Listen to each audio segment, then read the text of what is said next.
মহিলাদের সালাতের পোশাক হবে মাথা থেকে পা পর্যন্ত আপাদমস্তক ঢাকতে হবে, আপাদমস্তক ঢাকতে হবে, দুই হাতের কবজি একটু খোলা থাকবে, এমনকি চুল ঢাকতে হবে, গলা ঢাকতে হবে।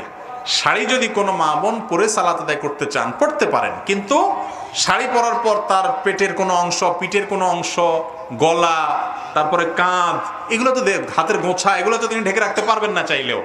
এই জন্য ওইটার উপর আরেকটা ওড়না দিয়ে ঢেকে তারপর সালাত আদায় করবেন। আজকাল আলহামদুলিল্লাহ অনেক সুন্দর সুন্দর সালাতের নামাজের ওড়না বের হয়েছে, দেখেছেন না আপনারা?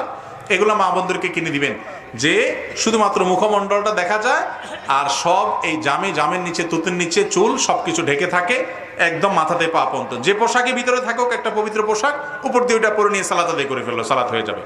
পোশাক যে কোনোটা পরে সালাত আদায় করতে পারেন, কিন্তু মাথাতে পা পর্যন্ত ঢাকতে হবে, পুরো শরীর ঢাকতে হবে সালাতের সময়। শুধু মুখমণ্ডল আর দুই হাতের কবজি খোলা থাকবে, মনে রাখবে তো ইনশাআল্লাহ।